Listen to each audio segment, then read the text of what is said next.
भाई side of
That was a warm-up.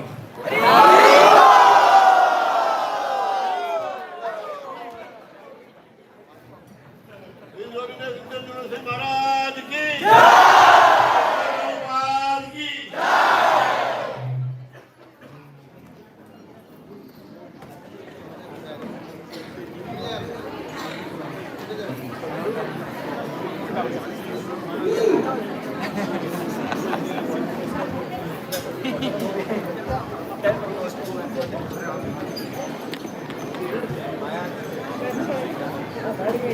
Rishi, can you keep? Oh yeah.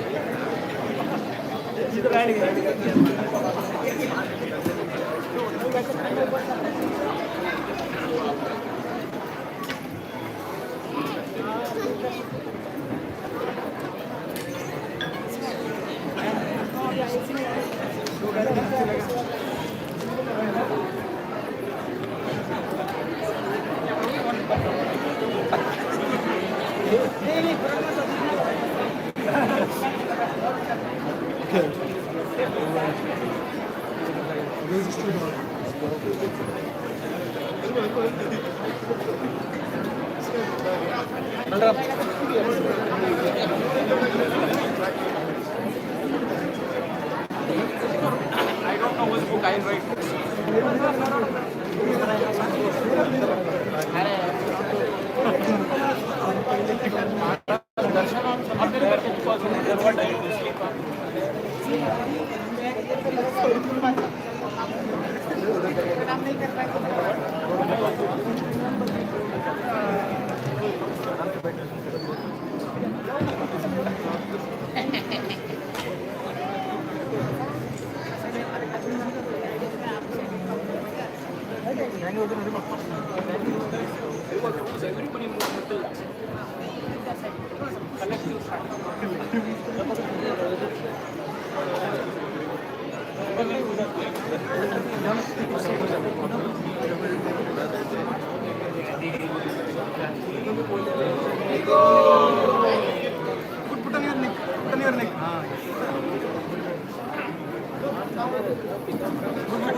Jaya Jaya Shri Chaitanya Jaya Nityananda. Jaya Jaya Shri Chaitanya Jaya Nityananda. Jaya Advaita Chandra Jaya Gaura. Jaya Advaita Chandra Jaya Gaura. Jaya Jaya Shri Chaitanya Jaya Nityananda. Jaya Jaya Shri Chaitanya Jaya Nityananda. Jaya Advaita Chandra Jaya Gaura. Jaya Advaita Chandra Jaya Gaura. Jaya Jaya Shri Chaitanya Jaya Nityananda. Jaya Jaya Shri Chaitanya Jaya Nityananda. Jaya Advaita Chandra Jaya Gaura. Jaya Advaita Chandra Jaya Gaura.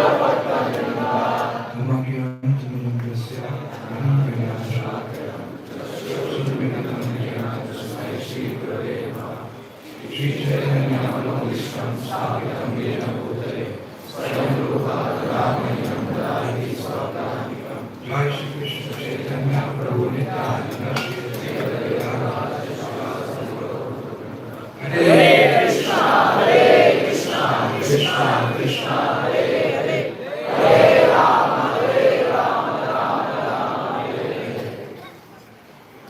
My dear devotees, you may remember, not that long ago, we recently celebrated the appearance day of Sri Advaita Acharya, a very prominent personality in our Guru Parampara, supreme personality of Godhead Himself.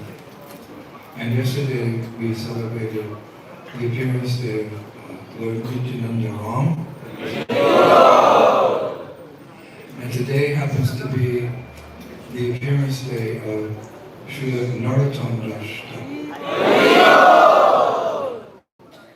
Actually, for many of us in the International Society for Krishna Consciousness, Srila Narottam Das Thakur is one of the most important acharyas, spiritual masters, pure devotees in our line.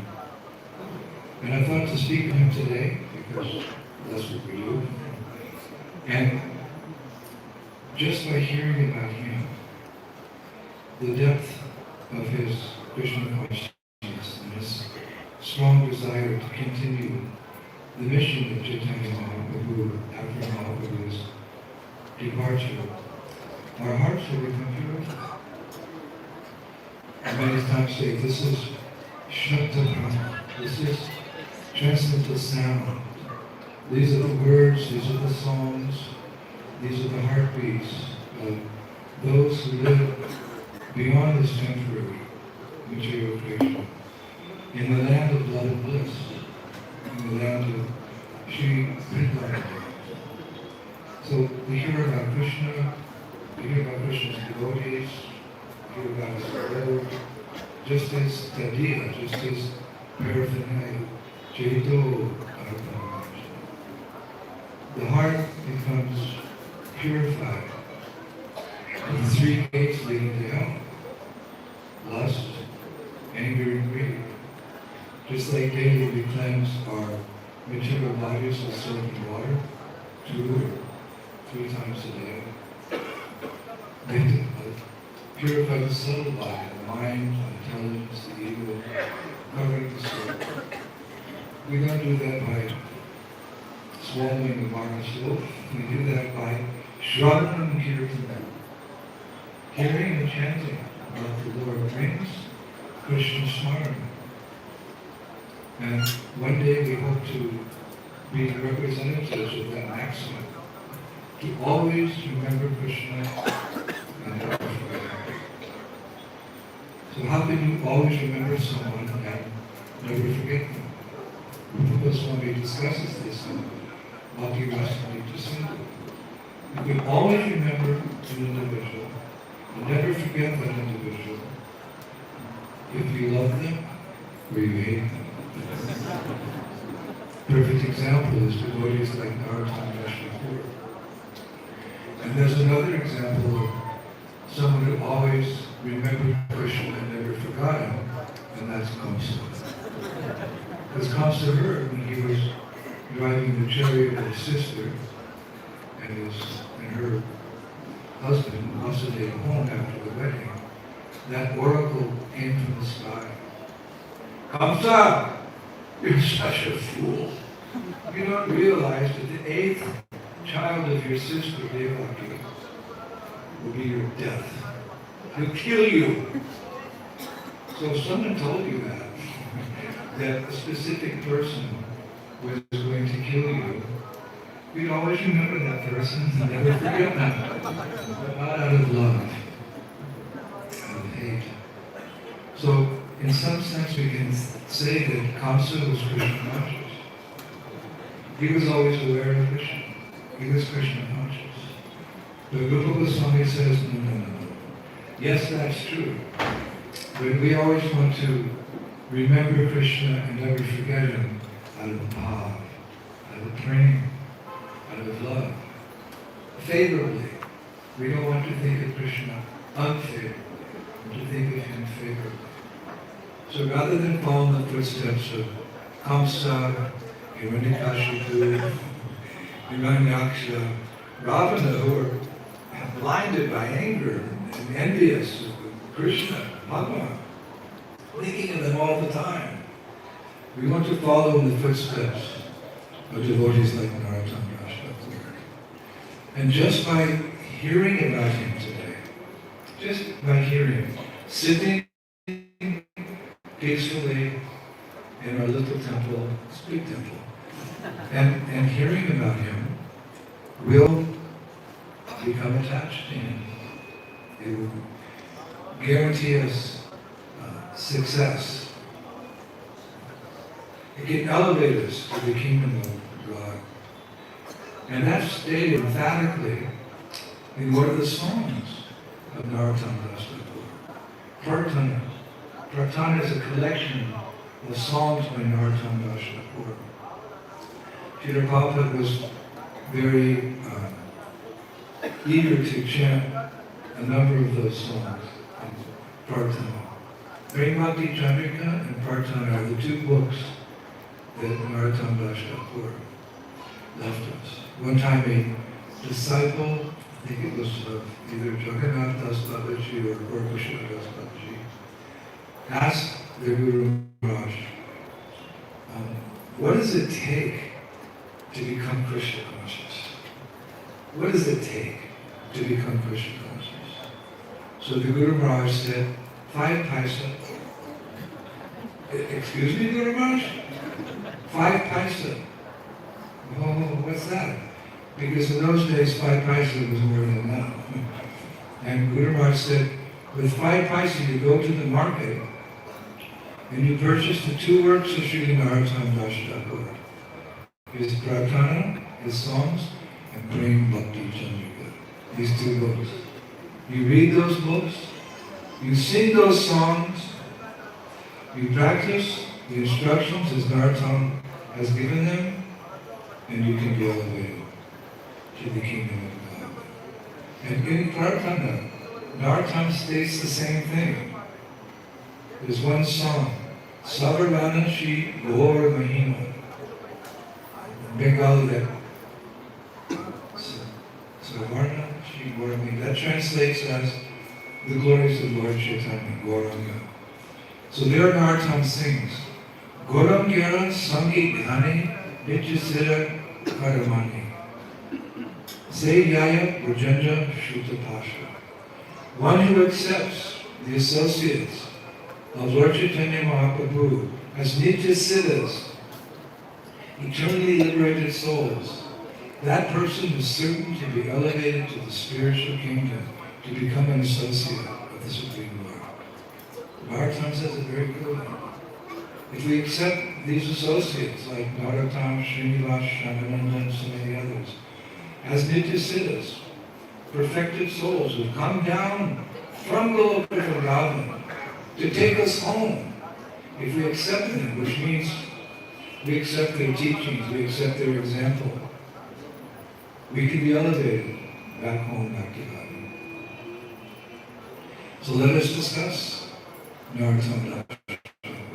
Of course, we cannot cover all the pastimes of Narottam Das. I actually have spoken on Narottam Das for many years, and I go on about a week. It's a seminar. We go on about a week. 3 hours each day. Maybe I should stay here for a week. Next time. But we can cover a certain portion of his life. And tonight I'm also going to speak about Narottam Das at another temple. What temple am I speaking about? Yes. You can come first, and there'll be no room for anyone else. We'll cover some more, but not all of the past. So let's just begin. We can appreciate Srila Narottam Das first and foremost by who he is in the spiritual world. There's a book in English called Who's Who, and it covers through the last 3 or 4 centuries important persons in modern society. This book was on my father's bookshelf. So I was always looking for a hero. So boys, they want heroes. Frogs and snails and puppy dog tails. That's boys. Sugar and spice and everything nice. That's girls.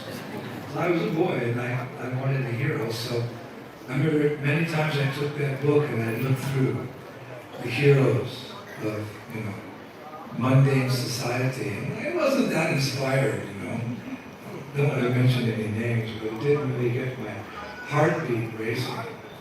Only when I came to Krishna consciousness and heard the names of the disciplic succession coming down from Lord Brahma to the present day, Srila Bhakti Siddhanta Saraswati Thakur, he wrote a song like that. And the song is composed of the different acharyas down to the present day. It's a very beautiful song. Then I found my heroes. And one of my heroes is Narottam Das Thakur, a great preacher, but a Rasika Bhakta. Rasika Bhakta means that he delved very deep into the understanding of Krishna consciousness. Very, very deep. So deep that we may not be able to talk that deep. But he was Rasika Bhakta. He was a powerful, determined preacher, but he was pure devotee. So Prabhupada wanted us to distribute books. That's known. But Prabhupada also wanted each of his followers to become a pure, unalloyed devotee of the Lord. We can't forget that. His mission wasn't just to distribute books. It was. It will always be in Kali Yuga. But he wanted us to come to the point. O Govinda, feeling your separation, I'm considering a moment to be like 12 years or more. Tears are flowing from my eyes like torrents of rain. O Krishna, I'm feeling all absence. I'm feeling so much separation from you, absent from you in this lifetime. Please come to me. This is devotee. We're meant to come to the stage of crying for Krishna. We're Govinda Maharaj, very exalted disciple of Srila Prabhupada. He was once asked by a newspaper reporter, he was on his first assignment, the newspaper reporter, like an 18-year-old boy.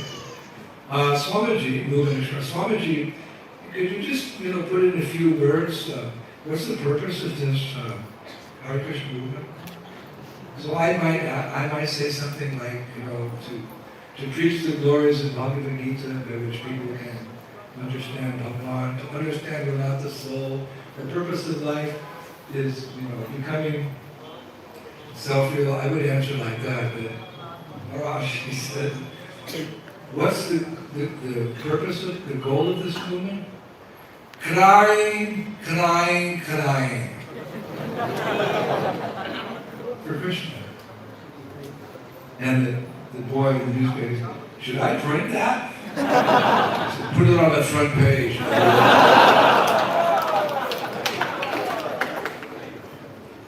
So how do we get to that point?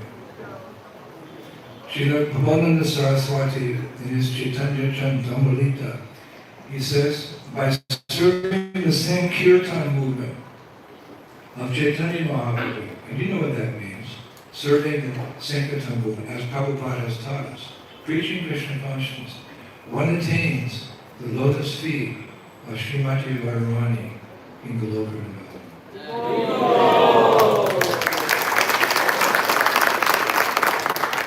So there's Bhagavatam and there's person Bhagavatam. There's the Srimad Bhagavatam, but the person exemplifies the Bhagavatam. He's our hero. We have our philosophy, but we need to see someone, we have to follow someone who embodies that philosophy. That's our spiritual master. Why does one choose a particular spiritual master? Because he sees that person as the perfect devotee to follow. Follow the leader. The disciple sees his spiritual master as, you could say, the personification of an ideal devotee. In his character, in his personality, and in the words he speaks. Sometimes devotees ask me, how do I know my guru is? There's so many exalted devotees in this movement. They're all qualified as taking that responsibility. How do we know? I always say, well, all the spiritual masters are saying the same thing. That's their qualification. They don't make anything up. Prabhupada said, my qualification is I didn't add anything or subtract anything. I presented the philosophy and the tradition as it is. So all the gurus are saying the same thing. So how do you know your guru? When he says that same thing, and it touches your heart, and you think, now I have it. Now I got it. Now I understand. Now I want to give up this nonsense, nasty world, and I want to go back home, back to Godhead. You please teach me, sir. You please teach me. I'll follow you back to the spiritual world. So one can have one teacher guru who gives mantra, but one can have Shiksha gurus in the sense that other personalities can inspire you. We need all the help we can get. I always tell my disciples that there's another spiritual master or senior devotee who's inspiring you, take shelter of that person. Many hands make small work. Of course, the ultimate responsibility lies with the Diksha Guru. But the Diksha Guru sees something in another devotee that can inspire his disciples. Let's go. Life is short and then you die. So, Narottam Das Thakur is one of my heroes. Because he's the perfect preacher and the perfect devotee. So, who is he? We asked Prabhupada one time, who are you in the spiritual world?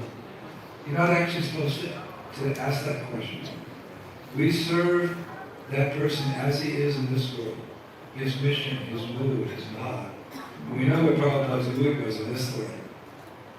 But by serving your gurus, by serving Prabhupada's mood in this world, we qualify ourselves to serve his mood in the spiritual world.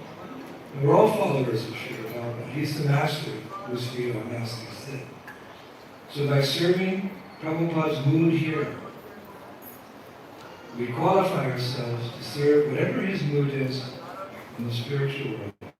That's the secret of getting back home. One day your relationship with Krishna will be revealed.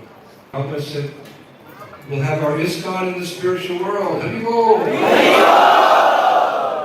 And he said to my godmother, Dhananjaya, in a moment of intimacy, Dhananjaya was his secretary, when we get back to the spiritual world, we'll all recognize each other.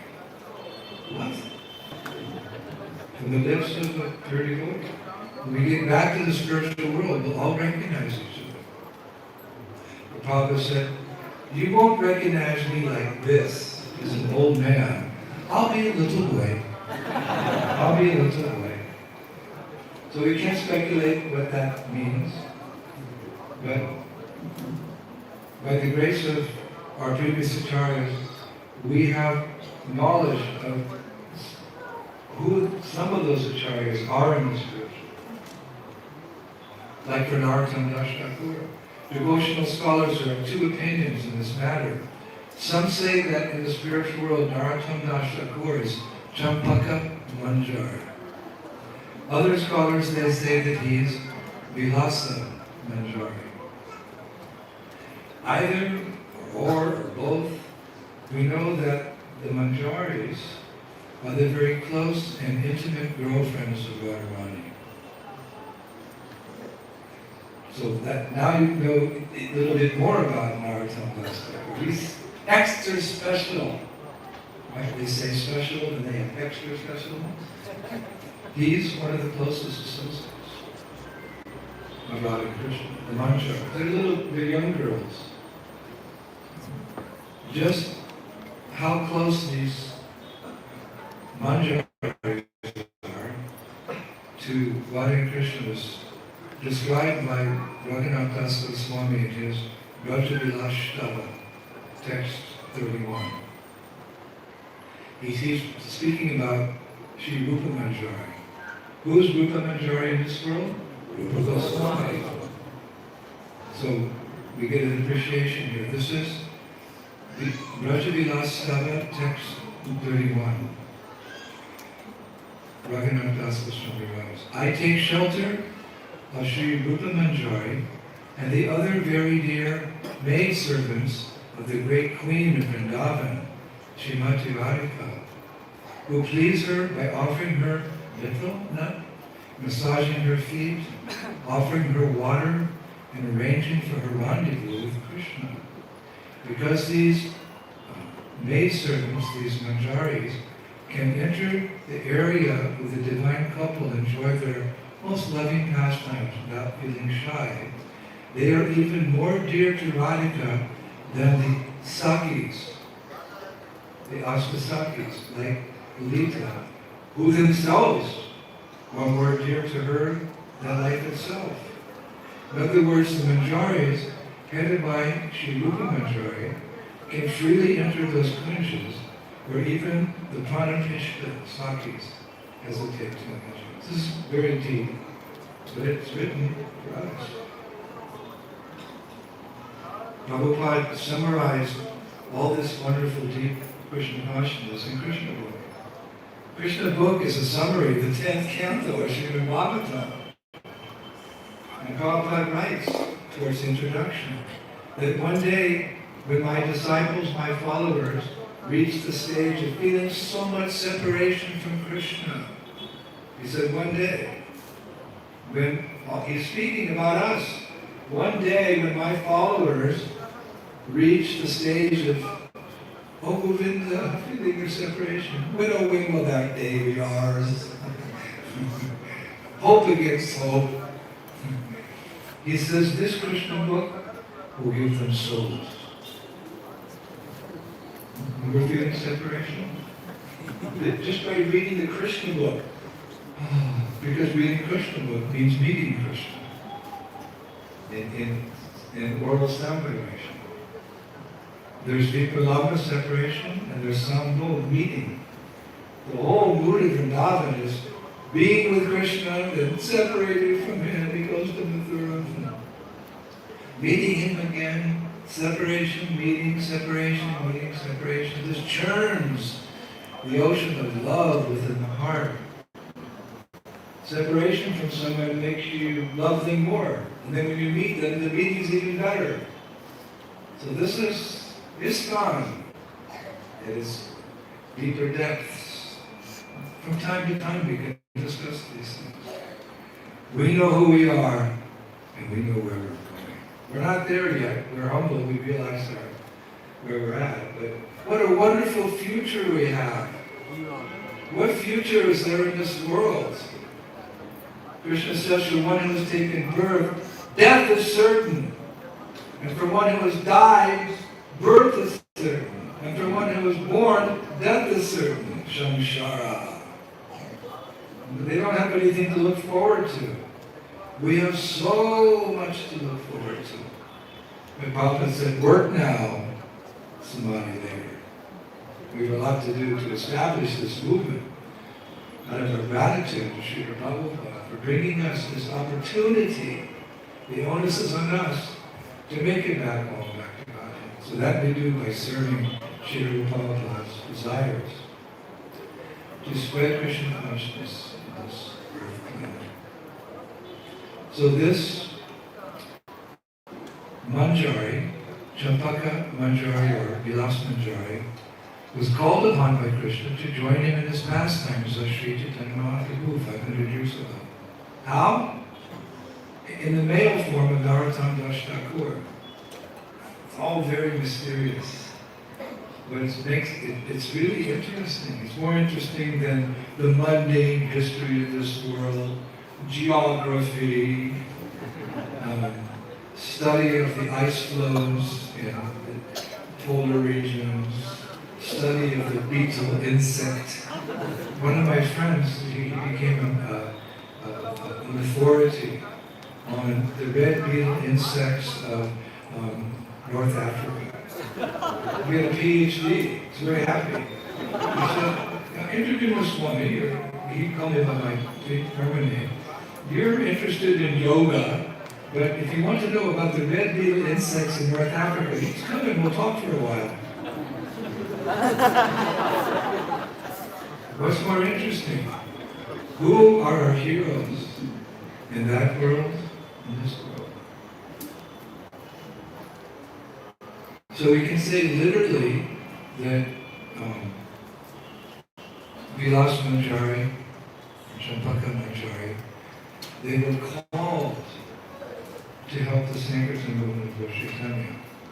Because one time, when Chaitanya Mahaprabhu was doing Harinam Sankirtan, he would go on Sankirtan. If it's good enough for God, it's good enough for us. He went out in the public where people have forgotten Krishna, and he did Sankirtan with his followers. So one time he was doing Sankirtan near a river called the Padma River. Hari Haraya Namo Krishna Yadavaya Namo Yadavaya Madhavaya Keshavaya Gopal Govinda Ram Simadhusuta Hey Giridhari Gopinath Namo. All of a sudden he's with Nitai and Gadadhar and Sripad. He fell unconscious on the banks of the river. And he's on the ground. And then he slightly coming back to consciousness. He starts calling out, Narottam! Narottam! Narottam! And Nitai came and said, Mahaprabhu, you don't have any disciples named Narottam. There's no one in our Sangha who's called Narottam. And Nitai's whispering, Lord Chaitanya is screaming. So Nitai said, okay, calm down now. Who's Narottam? So Mahaprabhu whispered, he's a personality who will appear after our departures from this world. Right? Yes? He's a personality who will appear after we, the Panchatattva, go back to the spiritual world, and he and his intimate associates will carry on our work.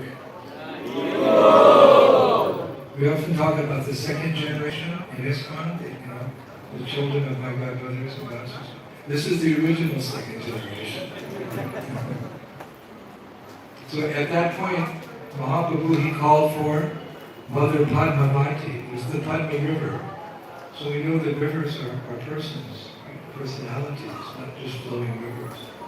The Jamuna River is an expansion of Vishaka, Saki in the spiritual world. Vishaki and Lalita are the two Sakis who stand on either side of Radha and Krishna in our temple, and Krishna Balaram Mandir.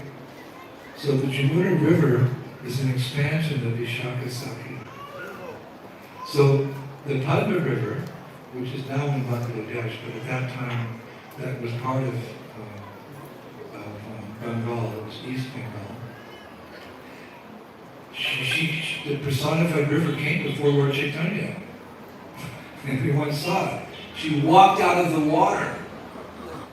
This is not mythology, this is not hocus pocus, this is absolute truth. The river personified walked out of the river to where Mahaprabhu was. She said, sir,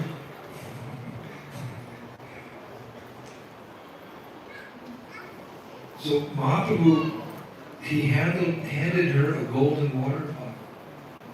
He said, my dear Padmavati, within this water pot is liquid prema, liquid love of God, pure love for the divine couple, Radhasham Sundar.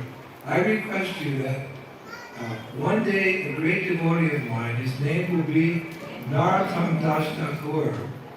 When he enters your waters, you manifest yourself with this golden pot of liquid prema and you pour it over his head. In that way he will achieve ecstatic love of God. So Padmavati, she said, okay, Lord, but every day so many people are bathing in my waters. And they have so many names. How am I going to know when this, in the future, this personality, Narottam, enters my waters? So Mahaprabhu said, when this person, Narottam, who will be a young boy, enters your waters will overflow your banks with ecstatic love. There will be a tsunami in the Padma River because Narottam will have stepped in the water. The waters will overflow by ecstatic love because of his association. This was all predicted by Lord Chaitanya.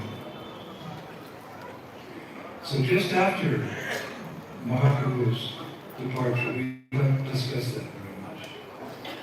We don't discuss the departure of Nitai or Advaita or those things we don't touch. But after their disappearance from this world, around the year 1534, on the full moon day, in the month of Magh, January, February, this boy, this person, Narottam, appeared in this world in the town of Kituri, in East Bengal, what is now Bangladesh. His father was a great king, Krishnanandana Dutt, and his mother was named Narayani Devi. And they were quite wealthy. They were wealthy to the status that they had lots of cows and land and servants. So you could say they're king and queen. So Narottam was born as a prince. He was a prince. And when the astrologer came to do the baby's chart, the astrologer predicted this child is going to have so much success in his life. I can't go into detail, but this boy, he's going to be very successful. So mom and dad are thinking, IT technology, goes to Silicon Valley, lives in California. They're thinking that he'll be prince and take over. But then the astrologer said, there's one thing. You should never allow him to bathe in a large body of water. Because if he does so, he'll go mad. Everything's okay, you know, but if he goes into a body of water, he'll become mad. So 6 months passed, and Narottam's parents arranged for his Anaprashna ceremony. I'm doing a lot of those here in Bangalore, Hyderabad. You know, the parents come up and they've got a little bowl of sweet rice and a little tiny baby, a 6-month-old baby, and I know what's going to happen. And Guru Maharaj, could you give the grains? Yes, I'm doing it. You know, and I take the grains and the baby's like, does this look like my mommy? And I bring the spoon, which doesn't look like her breast milk, and they kind of freak out. I put the grains and I chant in their ear, Hare Krishna. Hare Krishna, Krishna Krishna, Hare Hare, Hare Rama, Rama Rama, Hare Hare. So this Anaprashna, very important. You get the grains, and the grains are called prasad. So when this boy, Narottam, was offered the grains by the priest, he refused. And the parents said, come on, you know, this is part of our culture.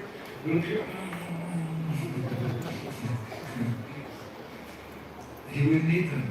But suddenly an old Brahma that just happened to pass by, holding a few grains of rice that he was Mahaprasad that he'd gotten from some murti somewhere.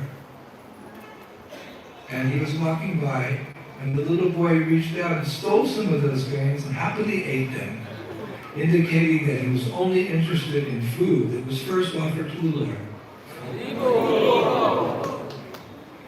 So, at the age of 5, he had his ears pierced, and he began his studies in school. And as Narottam advanced in years, he became an exemplary student. He mastered all academic subjects, all religious books, but his favorite activity was sitting next to the feet of an elderly Brahmin named Krishnadas. It was unusual because other boys were playing, frolicking, being naughty, terrible Jews, and so forth. But this little boy, he would sit at the feet of a person called Krishnadas, who would daily recite the early, middle, and final pastimes of Lord Chaitanya.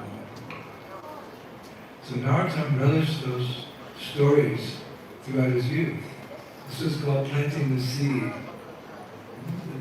Even in the womb, the mother and father, they recite the pastimes of Krishna from Krishna's book or Chaitanya Charitamrita Vidyalasme.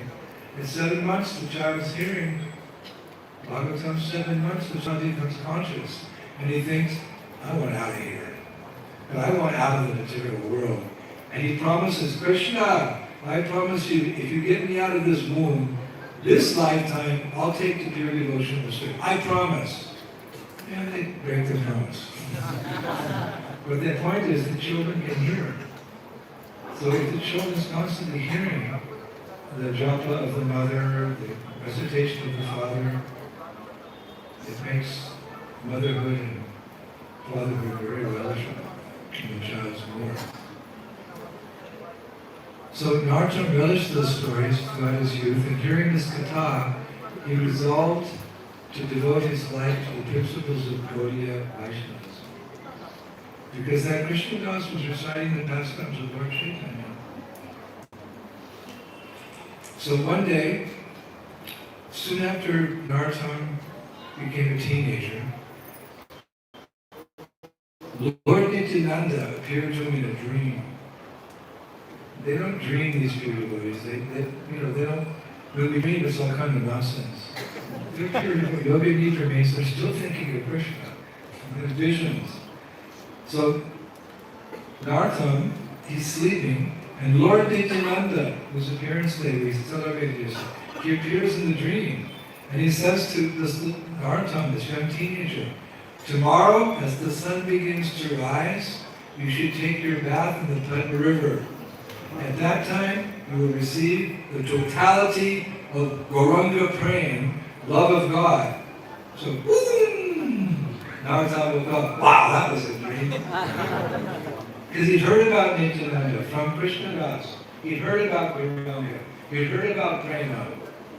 He'd heard it. He was initiated into it in the sense that he knew about it.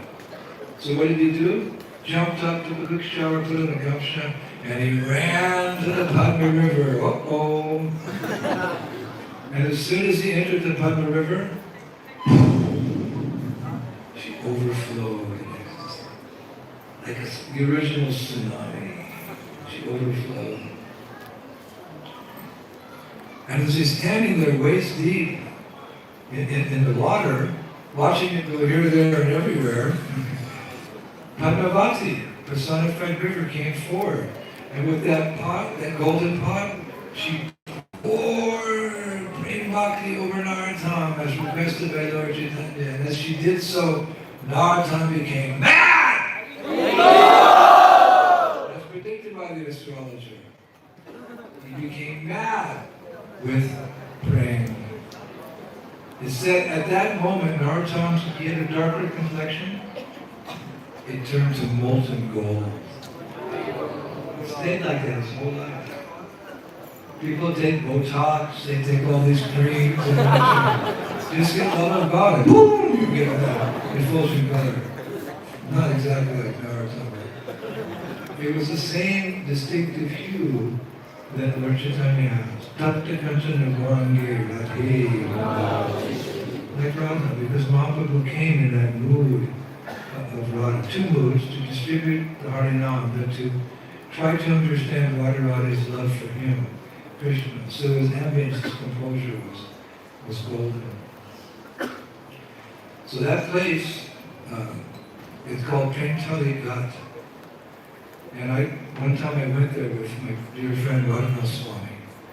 In those days we didn't have so many disciples and we could move about freely without getting inundated with give me blessings, and doing programs. We were younger then, and we went to Bangladesh. We visited all the holy places there.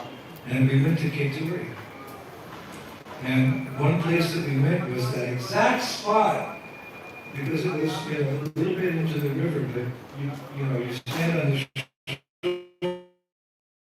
you can touch that spot. We went there, and there's a tree there. It's a bakul tree. That tree witnessed the pastime of Narottam getting prema from Padmavati by pouring the liquid prema over him. That tree witnessed it. So the acharyas say that's a contradiction tree. It's a desire tree, and it's still there. So one morning I was chanting my japa under that tree. Hare Krishna, Krishna Krishna, Hare Hare, Hare Rama, Rama Rama, Hare Hare. A big wind came, and the people were running away to get shelter. I came a long way to sit in this sacred spot where Narottam got liquid prema. I'm not going anywhere. I don't care if the wind blows me over. And the so,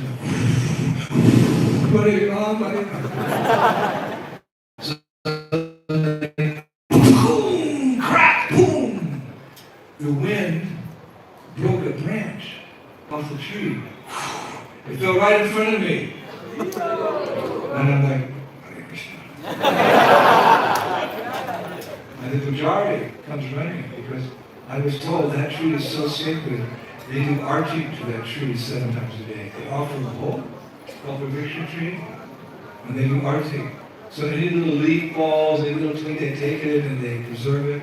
This is his whole branch. And he's coming running. I said, can you grab the branch? I said, Baba! Baba! Can I have this? He went, no, maybe. He said, all right, we'll make an exception. Because you're a disciple of that great acharya, Srila A.C. Bhaktivedanta Swami, who spread the glories of Narottam Das Thakur and the Sankirtan all over the world. Even the Gaudiya Vaishnava, you keep the rest. So my only good fortune is just In name, at least, I'm a disciple of Srila Prabhupada. So I took it was dry. It broke because it was becoming dry wood. And I took it back to Europe after my visit to India and Bengal.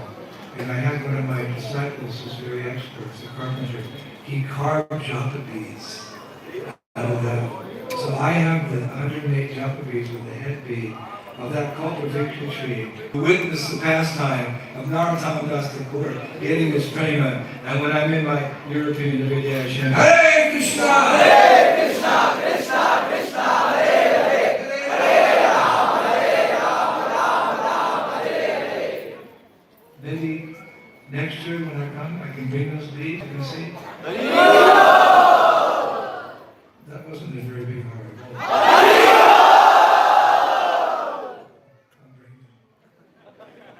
Can you imagine? The tree we witnessed. So I have this. Because Narottam is one of my heroes. So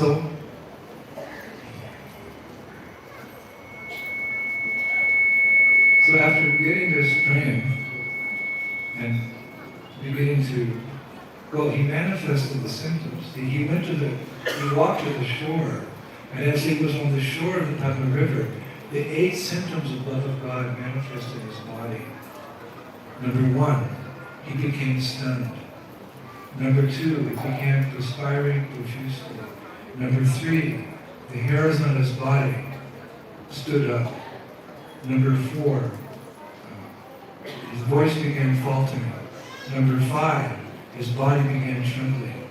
Number 6, his body color started changing. 7, he started shedding tears. And 8, devastation. And he fell unconscious and was trembling. Now, the common people, they knew the prince. No one knew of this prophecy, this prediction. They just thought he's the prince, and then he's rolling on the ground. Whoa, Gauranga, Gauranga, Gauranga. Some ghost has haunted this young boy. They thought it was a ghost. So they called for his parents, the king and the queen, and they came, oh no! He did what he wasn't supposed to do. He went into the river. He's not supposed to go into the body of the river. He became mad.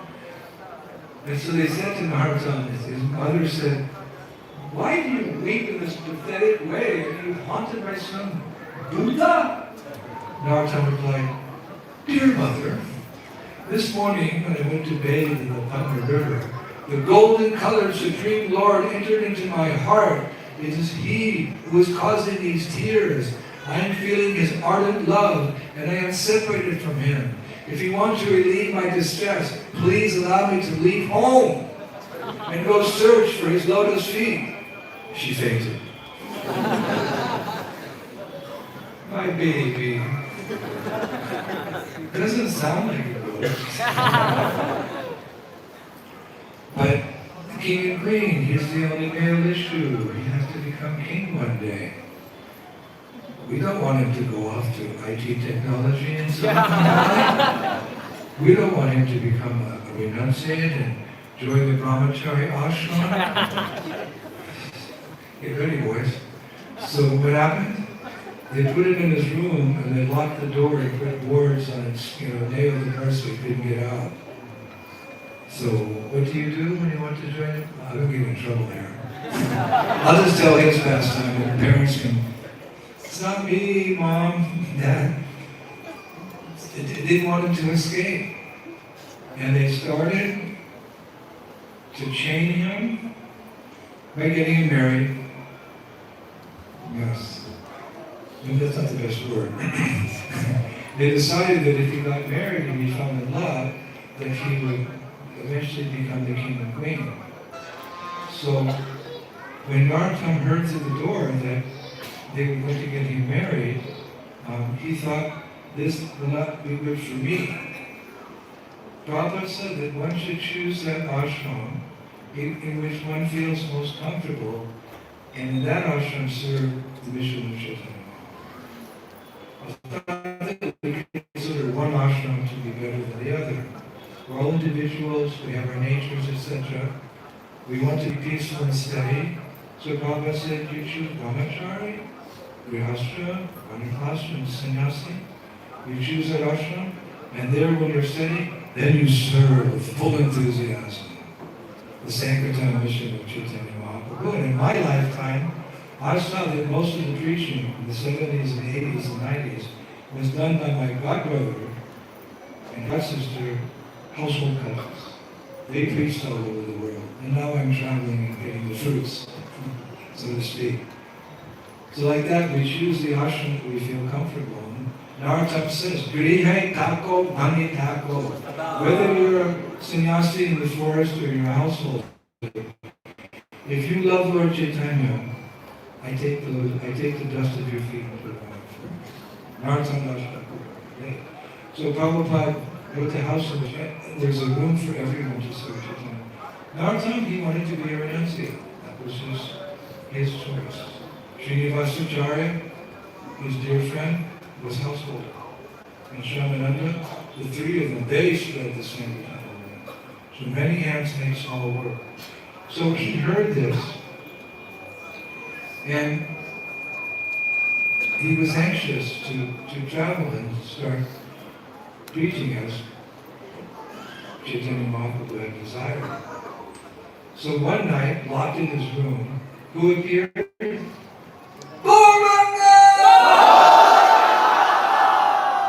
Wow, what dreams! He's dreaming of Lord Nityananda, he's dreaming of Lord Manjari. So, Mahaprabhu appeared in this dream. And he said to him, Narottam, as you are anxious to be with me, I am anxious to be with you. This is the state we want to get to. Where we're anxious to see Krishna, hey, and Krishna's anxious to see us. All of them, as they surrender unto me, I reward them accordingly. Narottam, in Punjabi, Rupa Swami writes, as young boys are fascinated by young girls, and young girls are fascinated by young boys, let me be fascinated by you, Krishna. So if we develop this longing, this greed to see Krishna, that's real. Love is reciprocal. Love's not a one-way street. No. Love's reciprocal. If you love Krishna, genuine love, Krishna will love you equally. You take, more. If you take one step towards Krishna, he takes 1,000 steps towards you. He's so godly. When Prabhupada was staying at Sally Agarwal's house when he first got to America, he was staying in Sally Agarwal's house. Her little boy, Bridge, he was in the living room, Prabhupada was sitting on the sofa, and Bridge took his first step. And Prabhupada went, Haribol! There's that photo of Prabhupada clapping in the Leela Rita as little Bridge takes his first step. Prabhupada was so kind. He was happy that the little boy was taking his first step.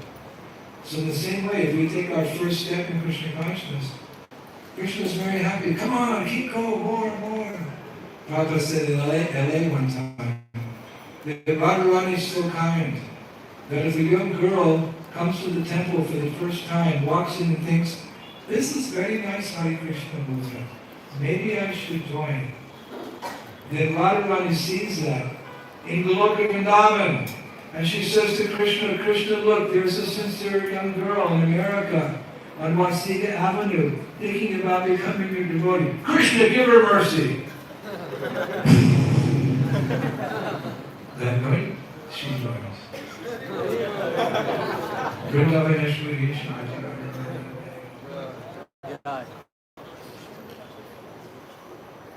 So,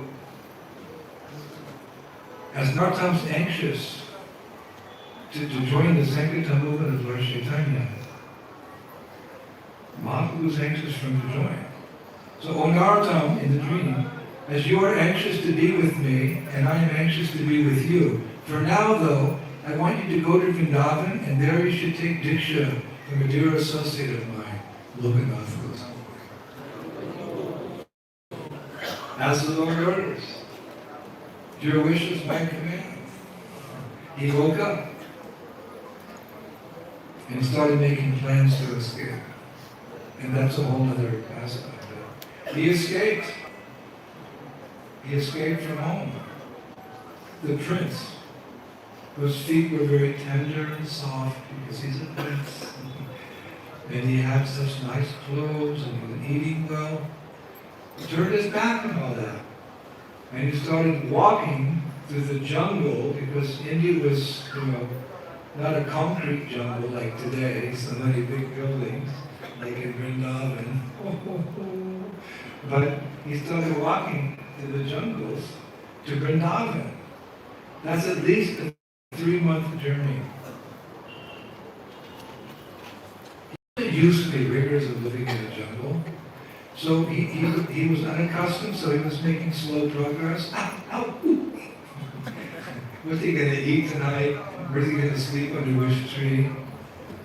Little did he know that his father, the king, had sent soldiers to go after him and bring him back home. They sent soldiers. Here's this young prince, making slow progress. Powerful, while they're cutting with their swords. And they caught up with him. And they said, Narottam, what have you done? You've left home. Get in this cart right now, and we're going to take you back. And the prince is a teenager. He comes to the big soldiers, Prabhus. He said, when a young girl falls in love, she gives her heart to a boy and is unable to share that heart with any other man. In the same way, when someone like myself completely gives his heart to the Supreme Lord, he is unable to remain at home. Rather, he must run to his lover Krishna, and the pleasure grows of Shri Vrindavan. Narottam does that work, I love that part of his life. When a young girl falls in love, she gives her heart to a boy. She's unable to give that heart to any other man. He said this. In the same way, he said, when one gives his heart to Shri Krishna, he's unable to remain home. He has to join his lover Krishna. Where does Krishna live? In the abode of love, Shri Vrindavan Dham. So that's where I'm going. Please don't stop me. Do you understand? And he's being country is wrong. Yes, Narottam, we understand. We're going to go back and get in trouble with the king, but we understand your heart. Hare Krishna. So you see, they also got affected by Lava Matra. Just a moment's association with the Giri Lord. They left empty-handed. So Narottam kept going. And at one point, he fainted in exhaustion. Sometimes the material body can't keep up with the spiritual desires. This body is made for sense gratification, not unlimited devotional service. So he fell sick. The strong desires, he couldn't come. The body couldn't, it's like putting a Porsche engine in one of those little small Volkswagen cars or something. It doesn't work. Like Jesus said, sometimes my heart overfloweth with love. We saw Prabhupada sometimes. He would also exhibit these ecstatic symptoms on very few rare occasions. Because Prabhupada didn't want the general populace to follow him for ecstatic symptoms, but they wanted the general populace to follow him for the Divya Jnana, the knowledge that was given. But sometimes his heart overflowed with love. We were at a Mayapur festival in 1975, I think, and Prabhupada was speaking about Lord Chaitanya with 2,000 of his disciples from the West in the audience. And he was speaking about the Sankirtan movement and how Lord Chaitanya predicted his movement would go to every town and village, and how by the process he'd given, he was so kind, the chanting of Hare Krishna. Young boys and girls like you could become Vaishnava, and then started crying. overpowered by the idea that Lord Chaitanya was delivering the Westerners to become Bhakta Vaishnavas and Brahmanas. We started crying and shaking in front of 2,000 of us.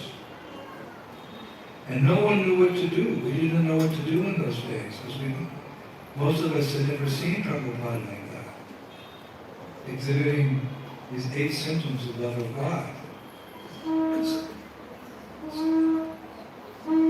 So at one point, like 3 or 4 minutes passed, one of Prabhupada's disciples, he picked up a mridanga.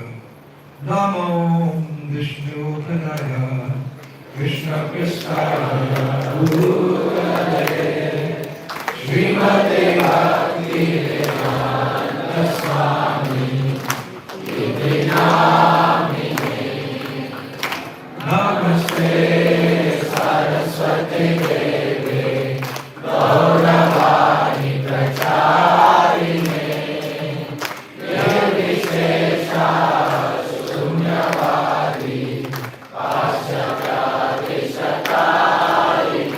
And suddenly Prabhupada opened his eyes and he became like a little boy. He was very shy. And you could see he was blushing and he was like embarrassed. He said, Maharaj, Hare Krishna, give me the Chaitanya Charitamrita. And he started lecturing like nothing happened. So sometimes, the pure devotees, so at one point, Narottam Das Thakur, he fainted. And in that condition of fainted, again he became ecstatic in love of God. In all stages of consciousness, the pure devotees never lose that elevated state of consciousness. So what happened? Lord Chaitanya appeared to him. He woke up from that state of exhaustion and high level of faith. He woke up and a golden-skinned Brahmana, he's lying on the ground and he sees this golden-skinned Brahmana walking towards him. And he sits up and he notices that this Brahmana has brought a pot of milk for him to drink. So the Brahmana says, I was passing by and I saw that you were here traveling and you look hungry, so please have this milk. And the Brahmana disappeared. So he drank the milk.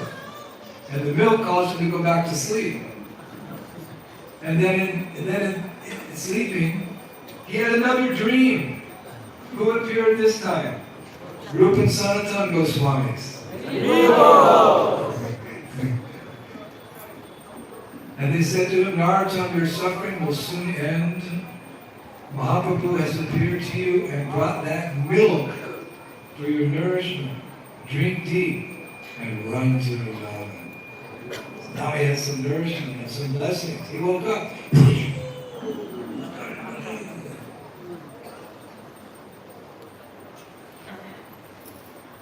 Actually, it's significant because one of the services of Narottam Das Thakur of the spiritual world as a majority is to distribute milk to Shiva and the gopis.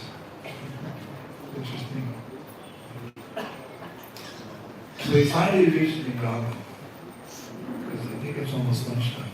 He reached Vrindavan, and as soon as he got there, I'm going to get to see all the associates of Lord Chaitanya who are still alive, like Rupa and Sanatana. When he got there to the frontier of Braj, the order and desire of Nityananda, Chaitanya Mahaprabhu, Rupa and Sanatana, he was informed that Rupa and Sanatana had just left the world. And he gave unconscious. And he woke up and he walked into Vrindavan and he was very satisfied to find that a very intimate associate of Chaitanya Mahaprabhu was still living, one of the 6 Goswamis, Jiva Goswami. And so he took shelter It's a long story, and he took shelter of Lokanath this morning, as Mahaprabhu had instructed him. So,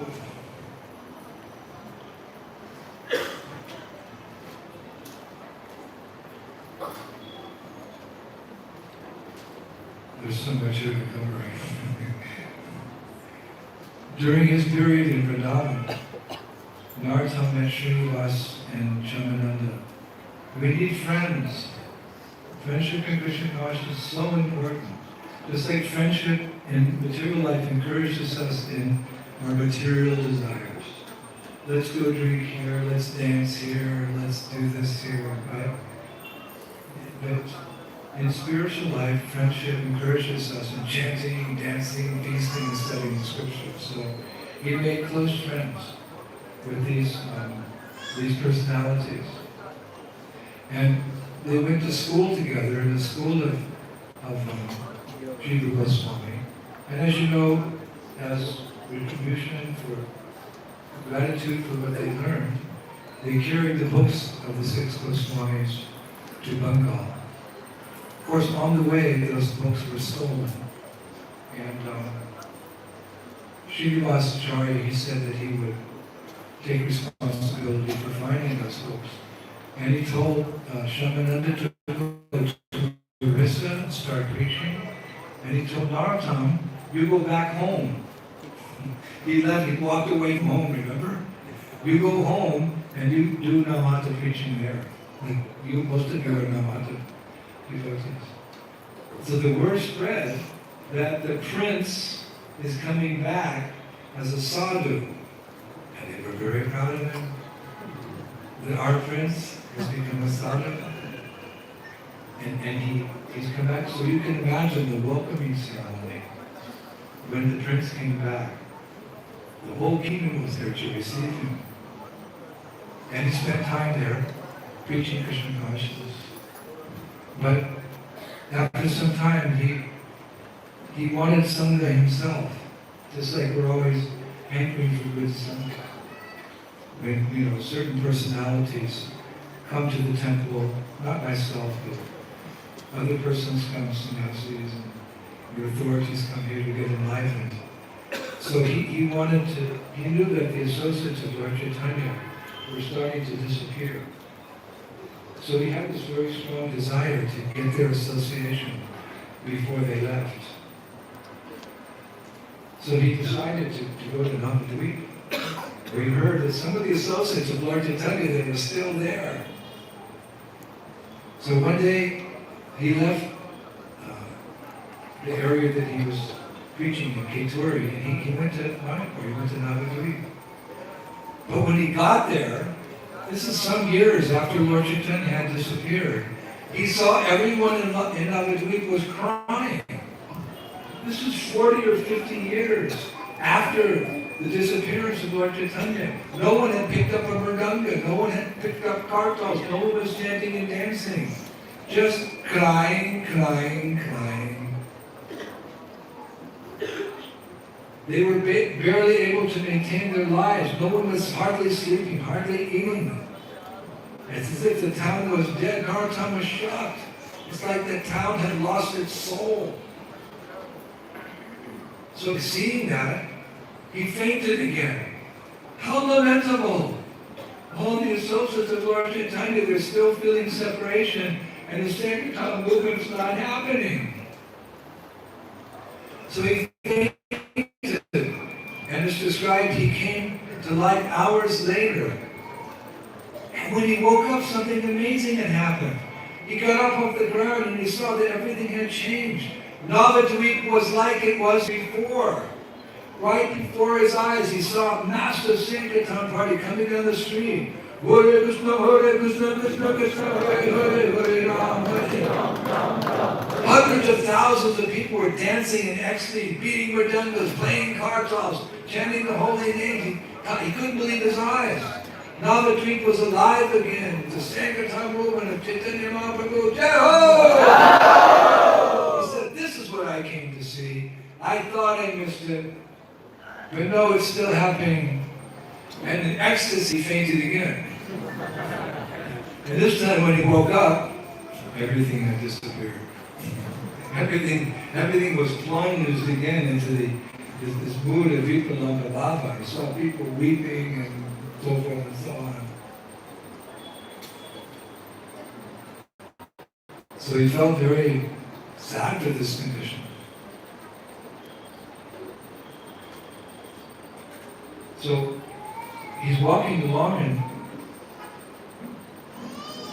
he's like in a daze, and suddenly one old bent over sadhu walks up with his cane and says, "Young man, who are you in this devastated place of Navadvip?" Narottam replied, "My name's Narottam Das Thakur. I'm a disciple of Lokanath Goswami. I've just come from Keturi, but I'm shocked to see the Sankirtan movement has stopped." So hearing this old sadhu began dancing in ecstasy. "Oh, you're Narottam! Hagaranga! Hagaranga! Hagaranga! You were predicted by Chaitanya Mahaprabhu. He called your name before he left us. He said you would carry on the banner of Sankirtan.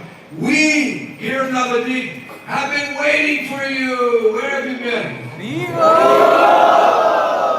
You will bring us back to life with your kirtan and your words, and you will bring the whole world back to life by your example of preaching and chanting Hare Krishna, Hare Krishna, Krishna Krishna, Hare Hare, Hare Rama, Hare Rama, Hare Hare." Famously, this devotee's name was Damodar Pandit. So Damodar said, come with me. And they sat down, and this Damodar began relating the pastimes of all the associates of Lord Chaitanya, because Narottam had come to see all these personalities, but they all disappeared.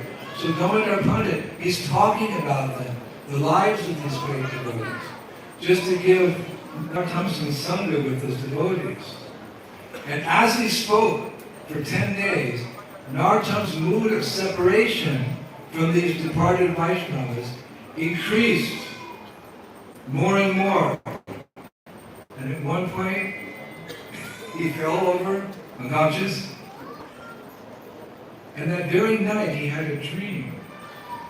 And in that dream, that vision, all the associates of Lord Chaitanya that Damodar Pandit had been speaking about, and there were many, appeared in his dream one by one, and they embraced him. Narottam, we bless you. Very soon you will execute the mission of Lord Chaitanya. Narottam was swooning in ecstasy. Advaita, Gadadhar, Srivas, all the associates who had helped Lord Chaitanya in his mission, they embraced him and blessed him. So the next day, taking the blessings of Damodar Pandit, Narottam continued his journey. He went to meet different people, different places. He went to Jagannath Puri. He met a few associates there, and he became more and more eager. And finally, after spending some time in Jagannath Puri, it's described that his mission became crystal clear. And at that moment, after visiting those holy places and getting that sangha, now I've got the sangha of the devotees, I know it is the mission, they've appeared to me. Now it's time to start the Sankirtan movement. And he began preaching in earnest, and the rest is history. So, again, I could speak for a week, but just to kind of bring you up to a point now. What's next, Swamiji? What's next? Sorry, it's 1:15. We also have to take Prashadam. But you know the pastimes, that wonderful book written by my god sister Sitala Devi Dasi. She printed a book on Narottam Das Thakur. That's available. The recordings of many of my senior godbrothers are there. You can continue today by having this association, by reading more about him, by remembering and praying to him. And we can make one more deep impression in our hearts we're hearing his words from one of his writings called Shwa Parshada Bhagavad Viraha Janita Vilapa. Separation from the Vaishnavas. We'll finish with this. From the heart, from the mouth of Narottam Das Thakur, he writes, he who brought the treasure of divine love, and who was filled with compassion and mercy, where is such a personality as Srinivasa Acharya? Where are my Swarup Damodar and Rupa Goswami? Where is Sanatana? Where is Raghunath Das, Savior of the fallen? Where are my Raghunath Bhatta and Gopal Bhatta? And where is Krishnadas Kaviraj? Where did Lord Chaitanya, the great dancer, suddenly go? I will smash my head against the rocks and enter into fire. Where will I find Lord Gauranga, the reservoir of all wonderful qualities, being unable to obtain the association of Lord Gauranga, accompanied by all these devotees in whose association he performed his pastimes? Narottam Das suddenly weeps. What is that weeping? It's that weeping, it's that feeling of separation, that love of God that comes by serving the Sankirtan mission of Sri Chaitanya Mahaprabhu. But will one day take us back home, back to Godhead, as Prabhupada said, or ISKCON in the spiritual sky. And in the corner of Sri Vrindavan is Dweep, where Lord Chaitanya and his associates are having their eternal pastimes. That's a part of Goloka. Lord Chaitanya is having his Sankirtan pastimes. There's no one to deliver because it's the spiritual world, but they're all enjoying, relishing the loud chanting of Hare Krishna, Hare Krishna, Krishna Krishna, Hare Hare, Hare Rama, Hare Rama, Rama Rama, Hare Hare. Let's imbibe the example and the teachings of Narottam Das Thakur and make it back home as quickly as possible. Hare Krishna. Thank you very much. Shri Baba, Das Thakur, Vrindavan, distribute books, ki. Oh,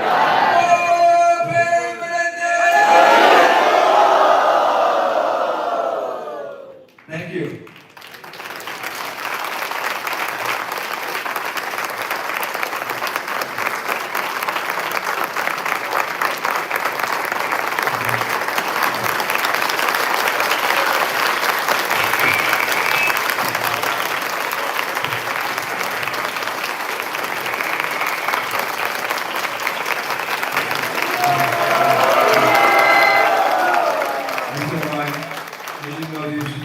The last 5 years I've just been studying and speaking on Vrindavan, and my lectures have been transcribed into books. This was the first book a few years ago.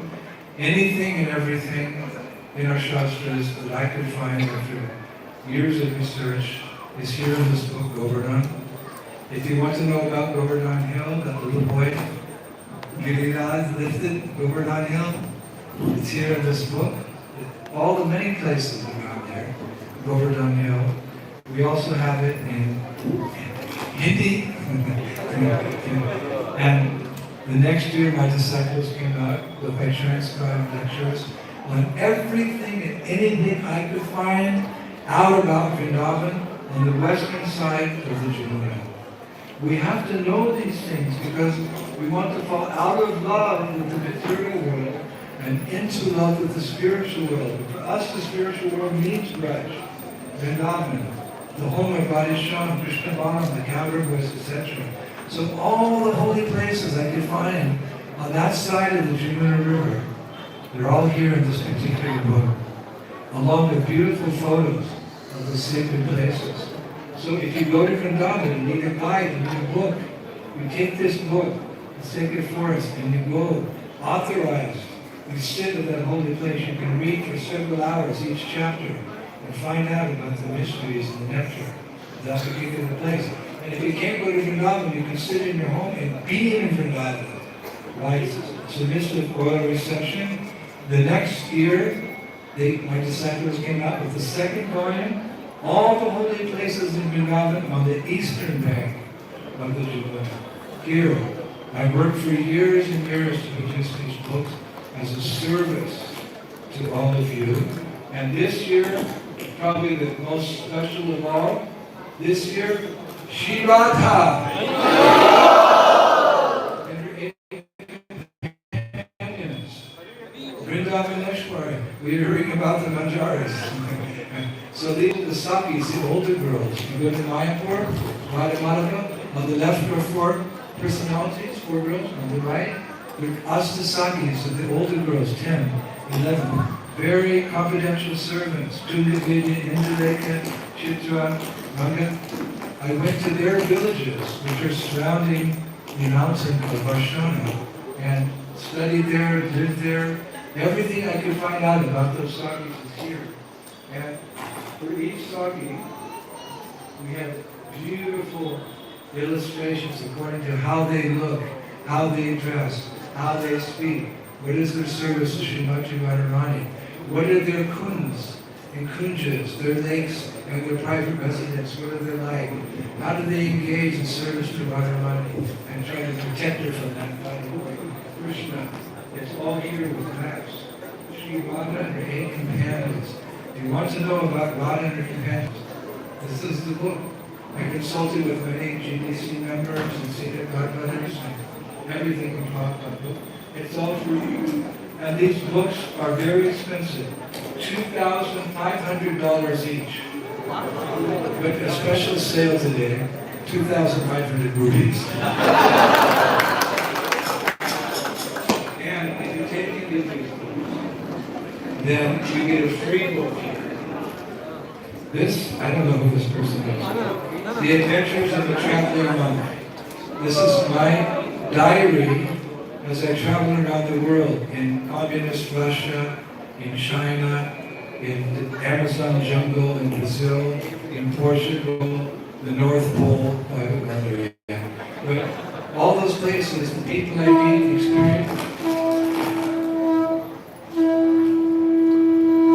the experiences I have there, all the interesting people, the dangers I go through, crocodiles and quicksand and guns pointed at my head. And yeah, Prabhupada told me, preach boldly and have faith in the holy name. So that's my history, by His grace. So if you take one of these books, we'll give you one of these books. You read it in one night, because it's really an adventure book. And if anyone takes a book, I'll sit here. Where are the books? Over here.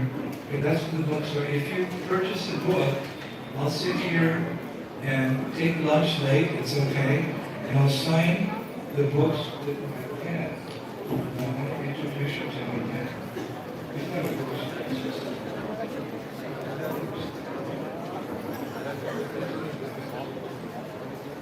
This pen cost $1,200. I didn't buy it. It was given to me. I sat on the flight from London to Delhi. I sat next to a businessman. He looked at me, he said, "You smell terrible." It was sandalwood oil. I put sandalwood oil on it. I said, "Really?" He said, what are you mumbling in that little bag? Why are you wearing a dress? Are you crazy? I said, "Sir, let's talk about who's crazy." And we talked all the way 6 hours to Delhi. We landed in Delhi. He said to me, "Sir, I am so sorry I spoke to you like that. I didn't understand the wonderful movement you're part of, the welfare work you're doing, and the philosophy you shared with me." He said, "Please, I'm so sorry." I said, "Don't worry about it. I get it all the time in the West."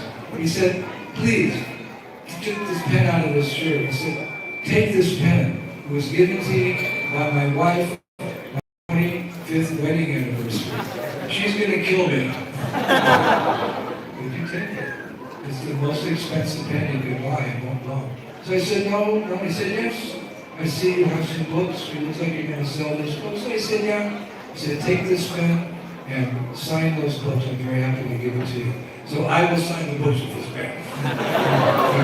So the book tables will go there. Sometimes the line is long. Don't worry. I'll sing from the very last verse. If the line's long, you just sit in the line and chant Hare Krishna, Hare Krishna, Krishna Krishna, Hare Hare, Hare Ram, Ram Ram. sannyasi visits a householder's home or a temple, or a region, before leaving, that sannyasi can ask for anything he wants. Adai Pante, he had to give his son Nitai to the visiting sannyasi, right?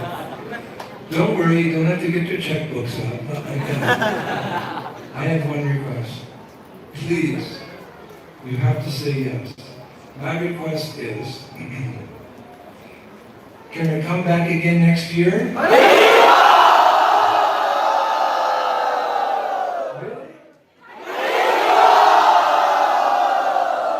What? It'll be an honor and a privilege. I'll try to come back every year that I can for the rest of my life. That's a promise. Okay? We'll become good friends over the years. Thank you very much. Hare Krishna.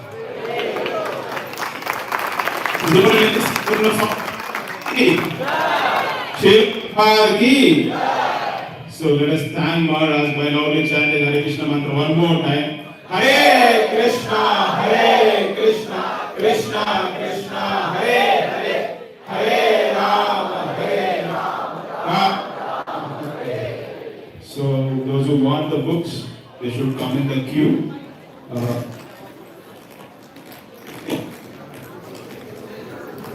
You should go to the counter and take the book, then come in the line and take sign from Maharaj.